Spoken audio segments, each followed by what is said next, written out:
Habang sinuri ng ating bida ang dalaga, ang kaibigan naman ng ating bida pilit na ginigising ang dalaga, tinatanong kung maayos lang ba siya.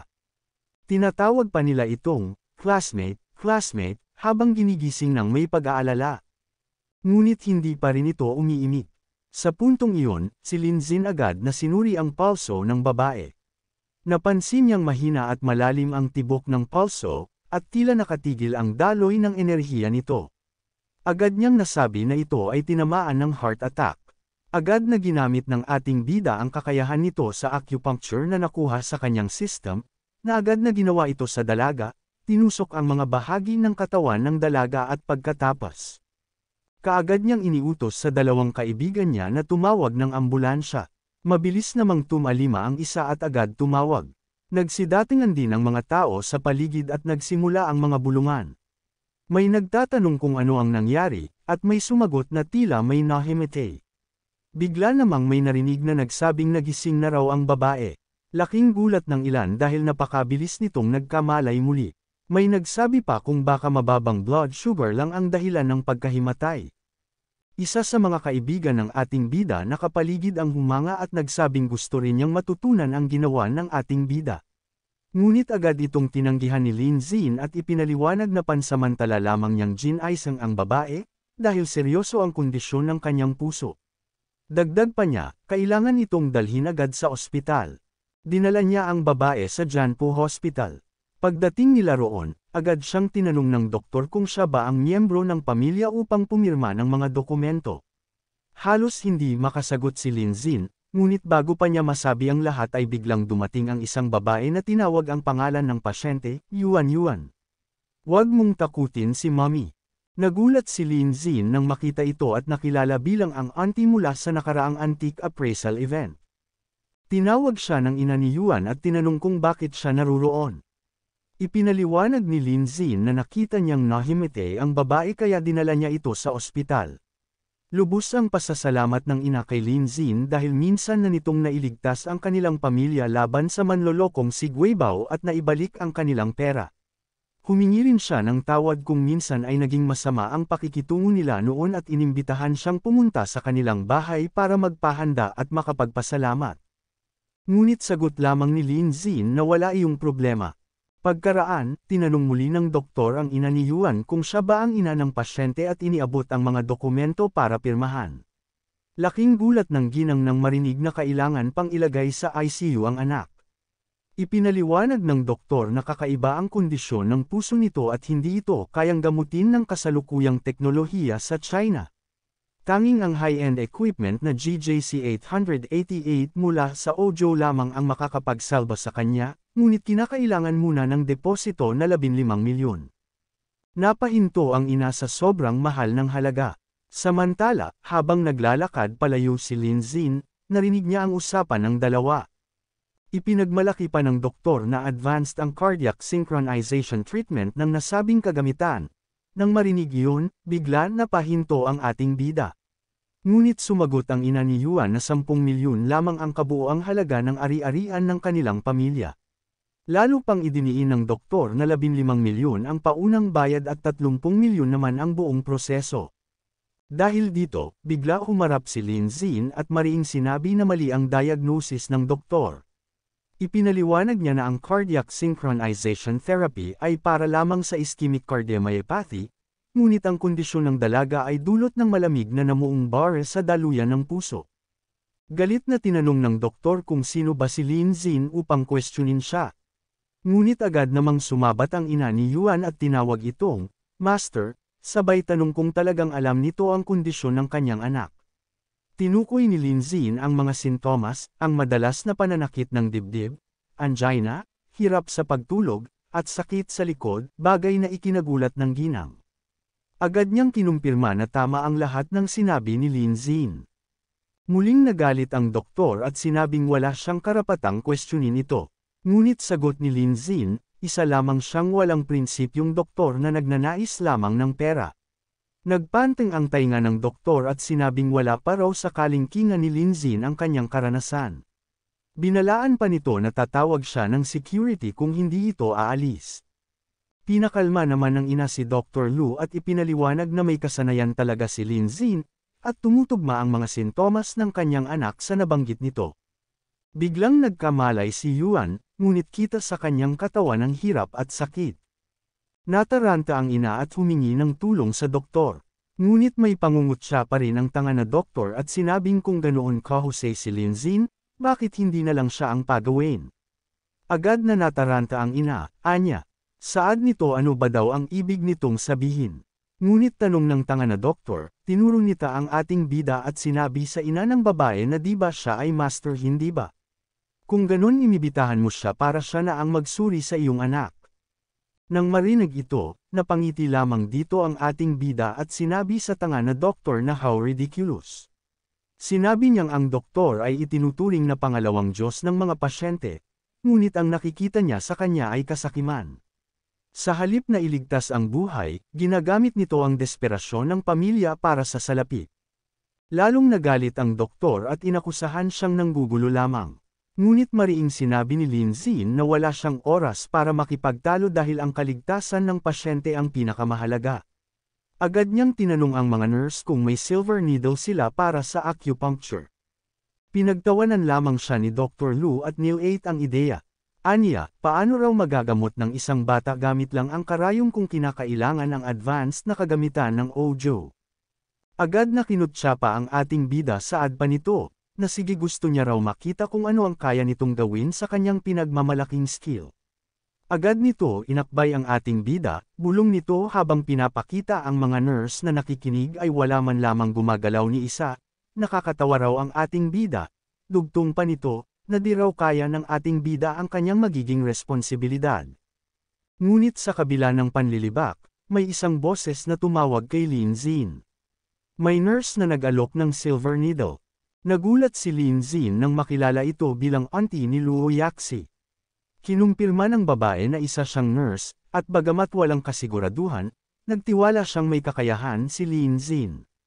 Sinabi pa nitong handa siyang akuha ng anumang responsibilidad, dahil ramdam niya na totoo ang kasanayan nito sa acupuncture. Nagpasalamat si Lin Xin at agad sinimulan ang acupuncture. Samantala, nagsimulan na ring magdagsa ang mga nurse sa paligid. Nagulat sila na tila may batang lalaki na hahamunin si Dr. Lu sa larangan ng medisina.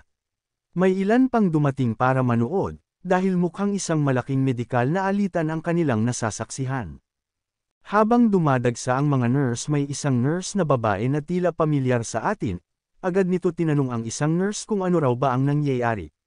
Saad ng nurse meron raw kaganapan na nangyayari doon, agad na tumungo ang babae, saad pa nito bakit ang ingay. Makikita na ito pala yung babaeng pulis na kilala ng ating bida na nagdidisguise na nurse.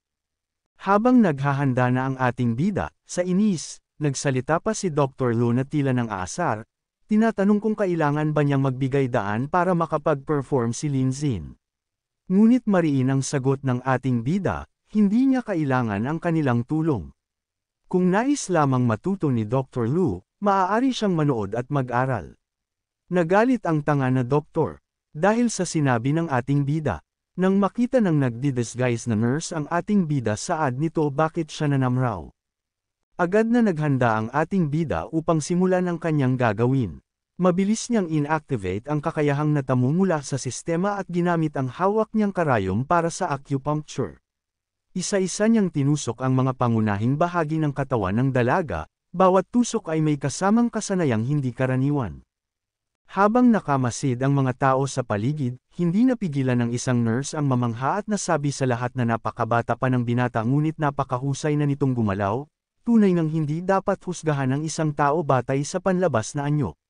Samantala, isang batang doktor naman ang nagsalita na ang ginagawa ni Lin Xin ay mukhang bihasa, subalit ang mga acupoints na tinutusok nito ay karaniwang ginagamit lamang. Agad namang sinagot ito ng nakasalaming doktor. Ipinaliwanag niya na bagamat karaniwang acupoints ang ginagamit, ang paraan ng pagsasagawa ni Lin Xin ay kakaibang kakaiba. Laking pagtataka ng batang doktor at agad siyang napatingin sa senior doctor. Sinabi pa niyang ito ay isa sa pinakabatikan sa Chinese medicine sa ospital at isa sa pinakamahusay sa larangan ng acupuncture, kaya't nagtaka siya kung paanong nagawa pa rin itong mamangha sa isang batang katulad ni Lin Zin. Agad na nilinaw ng nakasalaming doktor ang kanyang obserbasyon.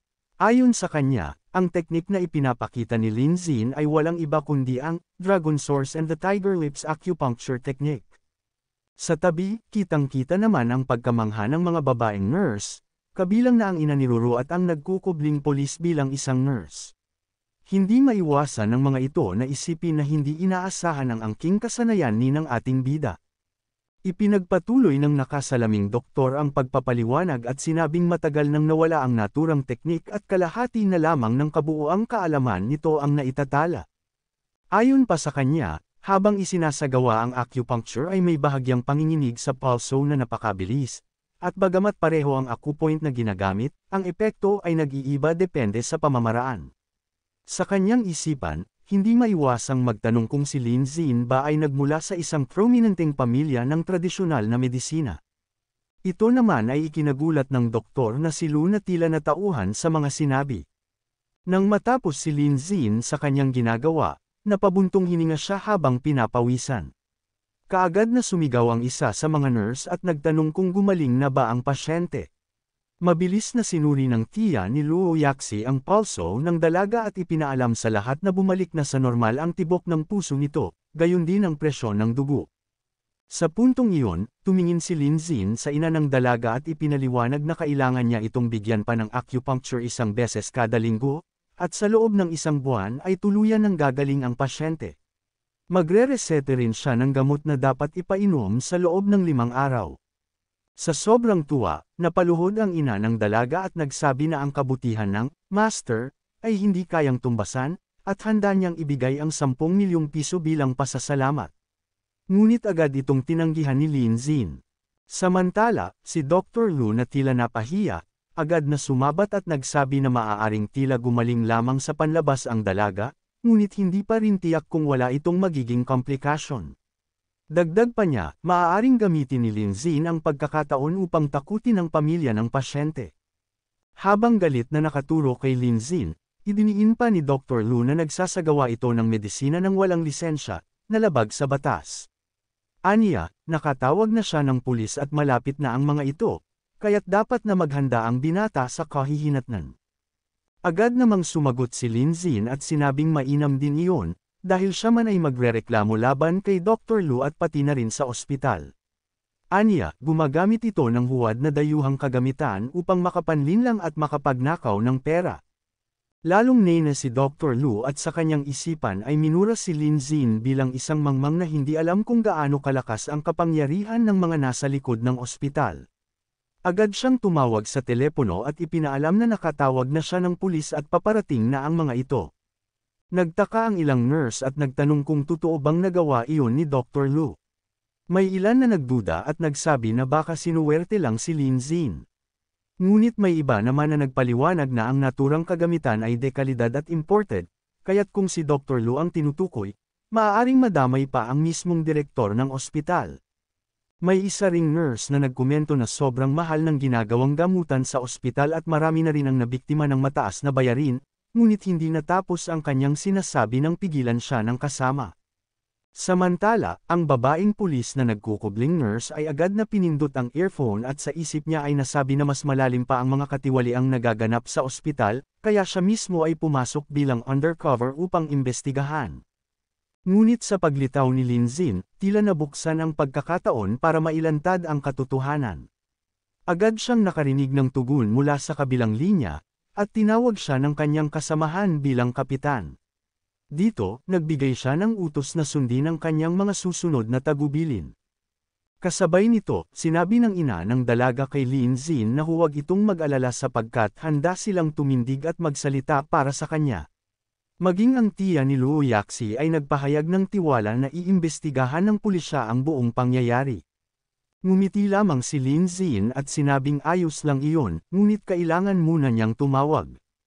Habang hawak ang telepono, bumulong ang ating bida sa kanyang sarili na kailangan muna niyang ipaalam kina Zinghao at sa iba pa ang sitwasyon dahil tiyak na nag-aalala na rin ang panig ng paaralan. Sa hindi inaasahan, napansin niya ang babaeng pamilyar sa kanya na nakatayo sa tabi. Bigla niyang naalala at nasabi sa sarili na hindi ba't ito ang babaeng dating nagbebenta ng aliw. Agad niya itong nilapitan at sa gulat ng babae ay binati pa niya na tila isang pagkakataon ang muli nilang pagkikita. Dinugtungan pa niya ng pang-aasar na dati raw itong pop-pop at ngayoy biglang naging nurse. Hindi nakaimik ang babae sa biglang pagbubunyag ng ating bida, ngunit patuloy pa rin itong kinulit. Sinabi pa ng binata na maganda raw ang pagiging nurse dahil isa itong marangal na trabaho at nakakapagbigay pa ng pagmamahal sa kapwa. Sa isip-isip ng babae, hindi niya moari kung bakit ba paulit-ulit siyang napagkakamalang ganoon, kaya't napilitan na lamang siyang sumang-ayon para matapos ang usapan. Nagpatuloy naman si Lin Zin sa kanyang biro, sinasabi pang tila palay-patlipat ng trabaho ang babae kaya marahil ay gipot ito sa pera o baon sa utang ang pamilya. Nag-alok pa siya na tutulungan niya itong bayaran ang mga pagkakautang. Doon nanenes ang babae at agad siyang sinunggaban at pinatigil sa pagsasalita. Sa mga sandaling iyon ay dumating na ang mga pulis. Agad nilang ipinatawag ang dalawang panig, si Dr. Lu at ang ating bida, at ipinaliwanag na kailangang sumama ang dalawa sa presinto upang magbigay ng kani-kanilang pahayag. Walang nagawa si Dr. Lu kundi sumang-ayon, bagamat mayabang pa rin ang dating. Habang papalayo na sila, hindi naiwasan ng ina ni Ruru na mag-alala at tinawag si Lin Zin. Samantala, si Dr. Lu ay nagbubulong-bulong na hindi naman siguro siya madadami dahil imposible raw na may alam ang mga pulis sa mga lihim na kalokohan nila. Lumapit naman ang tiya ni Luo Yaxi at sinabing huwag mag-alala dahil kahit gaano pa kalaki ang magastos, handa niyang piyansahan si Lin Zin. Ngunit pabirong tinanong ng binata kung siya ba talaga ang magbabayad ng piyansa. Nagulat ang tiya at biglang napahiya, sabay sabing nakalimutan niyang napakayaman naman pala ng binata at hindi ito nangangailangan ng ganoong tulong. Agad namang sinagot ni Lin Zin na wala itong kaso, dahil maging ang mga pulis ay nais pang bigyan siya ng parangal, at nagpaalam na muna siya.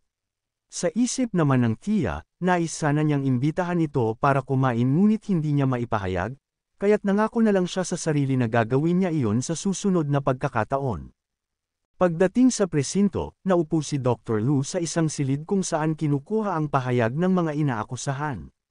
Doon ay nagsimula siyang magwala at sinigawan ng mga pulis, sinasabing trabaho ng mga ito ang kumuha ng kanyang salaysay at kung hindi pa raw ay tatawag siya ng abogado. Napansin naman ni Lin Zin ang kakaibang traito, dahil tila mas binibigyang pansin lamang si Dr. Lu. Nagtaka siya kung bakit ganoon, at nagtanong kung bakit hindi siya isinasama sa proseso. Ngunit bago pa siya makapagreklamo, tinawag siya ng isang pulis at iniabot ang telepono, sinasabing nais siyang makausap ng kanilang kapitan. Kinuha niya ito at agad na nagtanong kung ano ang dahilan ng tawag. Laking gulat niya nang marinig ang pamilyar na tinig ng kapitan na tumawag sa kanyang pangalan. Hindi alam ng ating bida ito ang babaeng nagkukubling nurse. Ipinaliwanag nito na kailangan nila ang tulong ng binata. Nagulat si Lin Zin at napatigil, at sa kanyang isipan ay nagtanong kung babae nga ba talaga ang kapitan dahil napakapamilyar ng tinig. Ipinaliwanag ng kapitan na ang Chanpo Hospital na kanyang iniulat ay tunay ng may malalalim na problema. Nakatuklas sila ng masalimuot na koneksyon ng ospital sa iba't ibang kumpanya at puwersa na nasa likod nito. Isa na rito ang Feisiyang Company, na kilala rin bilang Flying Company. Ngunit ang pinakanakagugulat na ibinunyag ng kapitan ay ang katotohanang lumalabas sa talaan na si Lin Zin mismo ang may hawak ng 40% ng kabuuang shares ng naturang kumpanya. Sa narinig, hindi makapaniwala ang ating bida at nanlaki ang kanyang mga mata sa gulat. At dyan muna matatapas ang ating recap mga boss, abangan ang susunod na part bukas. Maraming salamat.